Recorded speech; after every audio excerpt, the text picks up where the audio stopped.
À présent, Eva Soto. Bonjour Eva. Bonjour Ilana. Et votre invitée tout de suite, c'est Anne-Sophie Seban-Bécage, directrice de l'American Jewish Committee à Paris. Et on va parler avec vous, Anne-Sophie Seban, bonjour. Bonjour. On va parler avec vous donc de l'antisémitisme aux États-Unis, puisque selon le directeur du FBI, les Juifs américains sont menacés de toutes parts. La majorité des crimes de haine outre-Atlantique concernent les Juifs, 63% de ces crimes de haine, alors qu'ils ne représentent que 2,4% de la population américaine. Comment l'expliquez-vous ? Ça fait déjà maintenant des années qu'on observe une augmentation des actes antisémites aux États-Unis. Et vraiment, comment l'expliquer ?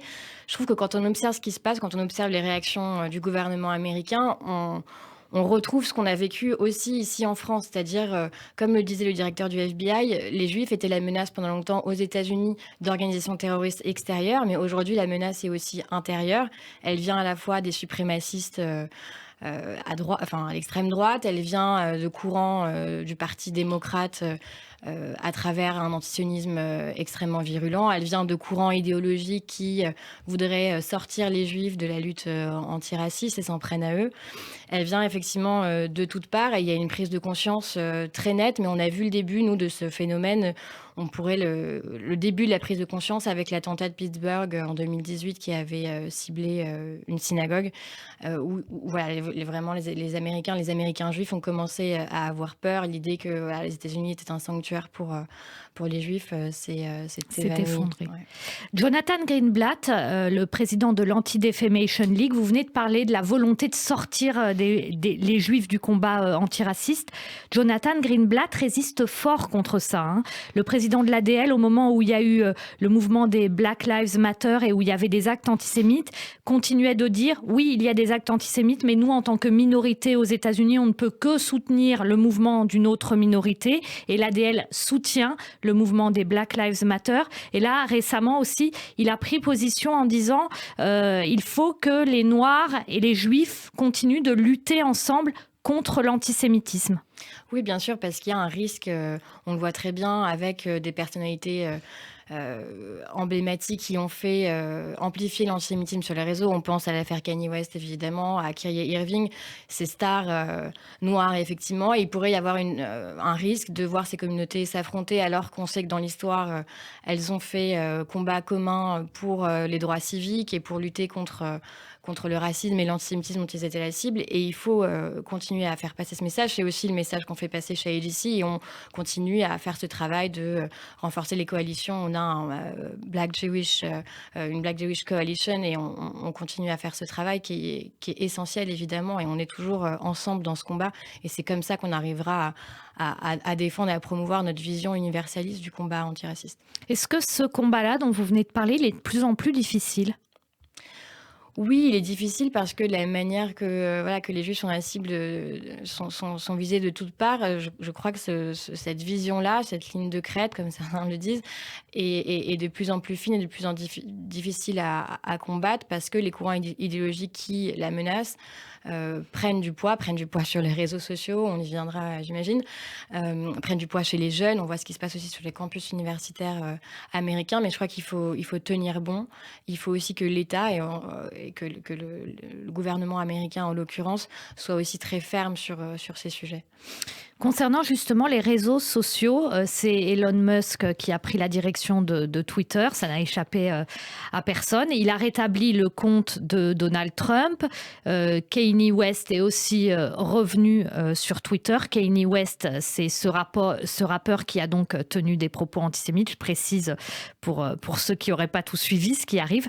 Est-ce que Twitter, aujourd'hui, c'est une menace carrément ? C'est difficile de poser les choses en ces termes-là. En tout cas, ce qui est sûr, c'est qu'il y a un immense débat à avoir sur l'aspect arbitraire qu'ont les plateformes de décider ou non de la suppression de contenu, d'avoir leur propre politique de modération. Toutes les plateformes ont leurs propres standards. Ce qui pourrait être fait déjà, c'est qu'ils respectent leurs propres standards. Maintenant, effectivement, quand des personnes comme Elon Musk qui défendent une vision ultra rigoriste de la liberté d'expression qui consisterait à laisser tout dire en ligne, ça pose question. Le débat est très intense aux États-Unis entre les tenants de cette position-là et ceux qui voudraient réformer et davantage encadrer la liberté d'expression, notamment en ligne. Et on sait, en tout cas sur la question de l'antisémitisme, que les Américains juifs sont la cible de l'antisémitisme, en particulier sur les réseaux sociaux. C'est un Américain juif sur 4 qui dit avoir été la cible d'une insulte antisémite sur les réseaux et s'être senti menacé physiquement. C'est aussi cette prise de conscience-là qu'on a vue aux États-Unis, notamment depuis l'attentat de Pittsburgh encore. On avait vu que l'auteur de ce crime avait posté des messages antisémites complotistes avant de passer à l'acte. Il y a cette prise de conscience-là, et donc ceux qui aussi aux États-Unis défendent une réforme, défendent l'idée que, y compris les entreprises privées, doivent être encadrées lorsque par exemple leurs algorithmes, l'algorithme des plateformes, contribuent à amplifier la haine. Alors est-ce qu'à ce moment-là, elles peuvent encore tout faire ou pas ? C'est une question, c'est un débat qui doit aussi avoir lieu entre les États-Unis et l'Europe. On sait qu'en Europe, on a une vision assez différente. On a avancé d'ailleurs sur ce sujet avec la législation du Digital Services Act qui va permettre d'encadrer davantage la modération et de responsabiliser davantage les plateformes. On entend souvent dire qu'aux États-Unis, on peut tout dire, c'est-à-dire qu'on peut dire qu'on peut avoir des propos de haine ou de violence sur les réseaux sociaux, qu'on peut vraiment tout dire aux États-Unis. Est-ce que c'est vraiment comme ça ? En réalité, la seule chose qui est répréhensible légalement aux États-Unis, c'est en anglais, la formule, c'est set fire in a crowded room. Ça veut dire, effectivement, c'est l'incitation à la violence directe qui est répréhensible. Et c'est dans ces cas-là uniquement qu'il peut y avoir des poursuites. Mais pour ce qui concerne effectivement les propos haineux, mais qui n'inciteraient pas directement à la violence, c'est très peu, voire pas encadré à ce stade. Pour l'instant, Elon Musk, ce qu'il a fait quand il a pris la direction de Twitter, c'est qu'il a rétabli le compte de Donald Trump, mais par exemple, pas du tout celui d'un complotiste qui s'appelle Alex Jones, qui a notamment tenu des propos complotistes sur le 11 septembre. Qu'est-ce qui explique ce double standard et comment c'est justifiable, le fait que finalement ça ressemble un peu au fait du roi, ce que fait Elon Musk ? Oui, exactement, mais parce qu'on oublie que ces plateformes, parce on a limite l'impression que c'est des biens publics aujourd'hui, c'est comme l'audiovisuel public, c'est-à-dire que tout le monde s'en sert et c'est un impact très fort sur les opinions, mais ça reste des entreprises de droit privé et donc le nouveau CEO de cette entreprise, finalement, a le droit de faire un peu ce qu'il veut et les standards qui avaient été établis jusque-là peuvent être modifiés, il peut mettre la priorité sur certains sujets plutôt que d'autres et c'est vrai que c'est dangereux et ça pose la question de comment réguler, est-ce que l'État doit intervenir ou pas. La conception américaine, c'est de dire encore aujourd'hui que l'État doit intervenir le moins possible, mais ça pose vraiment question, effectivement. Et par exemple, il a dit aussi que dans ses priorités, il y a lutter contre la pédocriminalité, donc peut-être que là-dessus, il sera beaucoup plus réactif pour que les contenus sur Twitter soient modérés, beaucoup plus que sur d'autres sujets, la haine anti-LGBT ou le racisme, l'antisémitisme, et ça pose vraiment question, ouais. Aujourd'hui, qui attaque les Juifs aux États-Unis ? Parce qu'effectivement, la plupart des attentats, pour l'instant, ont été commis par des suprémacistes. Est-ce que ça, c'est en train de changer ? C'est toujours le cas, on le voit. Et on a vu, c'était hier ou avant-hier, une marche dans les rues de New York de suprémacistes noirs qui criaient « We are the real Jews ».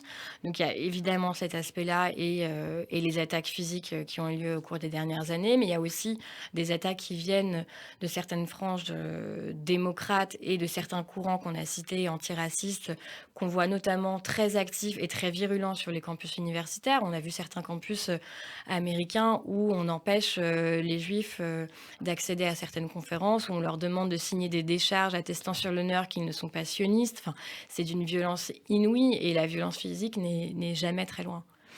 Merci beaucoup Anne-Sophie Seban d'avoir été avec nous ce matin sur Radio J pour parler donc de l'antisémitisme aux États-Unis qui arrive à des niveaux très très élevés puisque, je le rappelle, la majorité des crimes de haine outre-Atlantique concernent les Juifs, 63% dans le pays, alors que les Juifs ne représentent aux États-Unis que 2,4% de la population américaine. Merci beaucoup pour vos éclairages, Anne-Sophie. Merci Eva. Merci beaucoup Eva Soto. Eva qu'on retrouve bien sûr tous les jours à partir de 9h, presque tous les jours. On vous retrouve donc dans quelques instants, Eva Soto sur Radio J pour le journal aux côtés de Léa Moscona.